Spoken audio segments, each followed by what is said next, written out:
अब हम लोग दूसरा श्लोक पढ़ेंगे। अनोरणीयान महतो मह्यान आत्मा यस्य जंतु निहितम गुहायाम तम कर्तु पश्यति बीत शोके धातु प्रसादात महिमान आत्मनः। यह कठोपनिषद से लिया गया श्लोक है।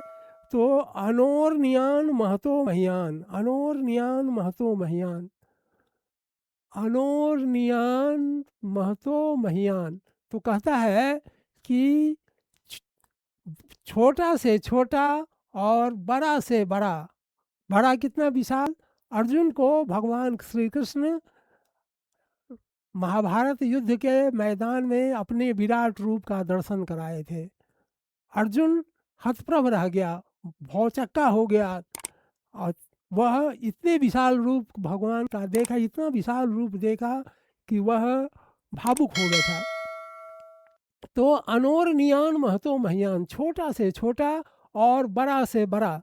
आत्मा यस्य, आत्मा, यह आत्मा जो है वह बड़ा से बड़ा और छोटा से छोटा मनुष्य के जंतो निहितम गुहायाम, मनुष्य के हृदय रूपी गुफा में उपस्थित है, मौजूद है।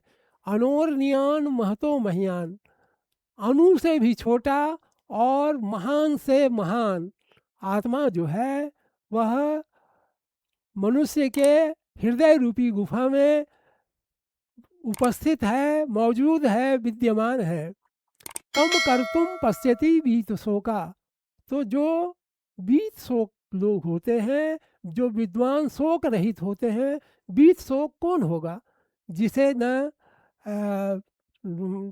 जिसे उष्ण, ताप, दुख, सुख कुछ भी जिसे छू नहीं सकता है, जिसे सांसारिक बाधाएं दैहिक दैविक और भौतिक कुछ भी नहीं स्पर्श कर सकता है, ऐसे लोगों को बीत शोक कहा जाता है।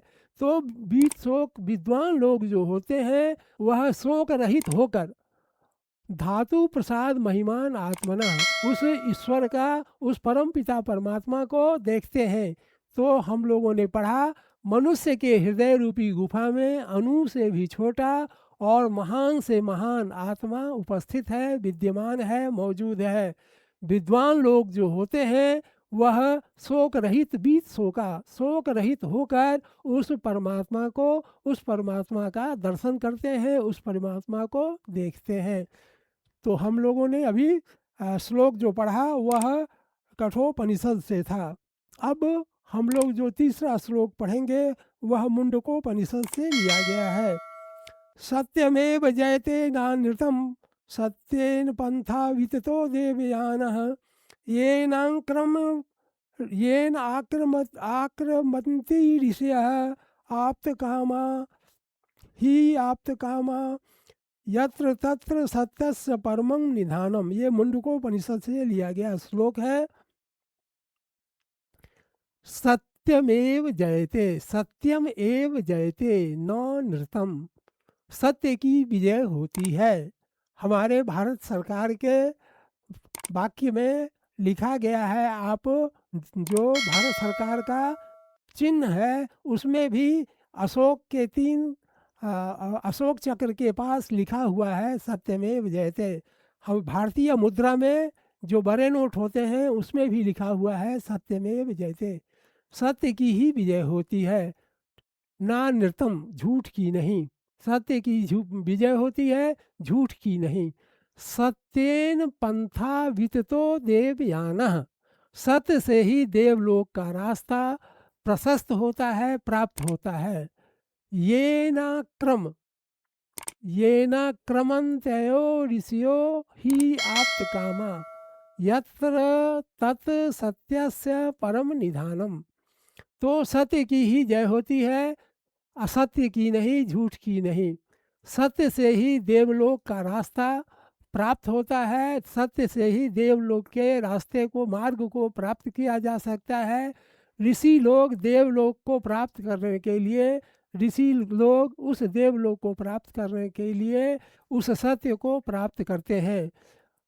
यत्र तत् सत्यस्य परम निधान, निधान कहते हैं भंडार को। जहाँ सत्य का भंडार है, जिस मार्ग में आगे जाने पर सत्य का भंडार हमें मिलता है। यत्र तत्र सत्यस्य परम निधानम। तो हम लोगों ने पढ़ा सत्यमेव जयते, सत्य का ही विजय होता है, सत्य की ही जीत होती है। न नृतम, न नृतम, झूठ की नहीं। सत्येन पंथा विततो देवयानः। तो और सत्य का मार्ग, सत्य से ही, सत्य के मार्ग द्वारा ही देवलोक का रास्ता प्राप्त होता है। ये ना क्रम अंतशिष्यो ही आप्त कामा। तो ऋषि लोग जो हैं, जो संत हैं, महात्मा हैं, जो तपस्या करते हैं, वे सभी क्या करते हैं, देवलोक को प्राप्त करने के लिए उसी सत्य के मार्ग का अनुसरण करते हैं।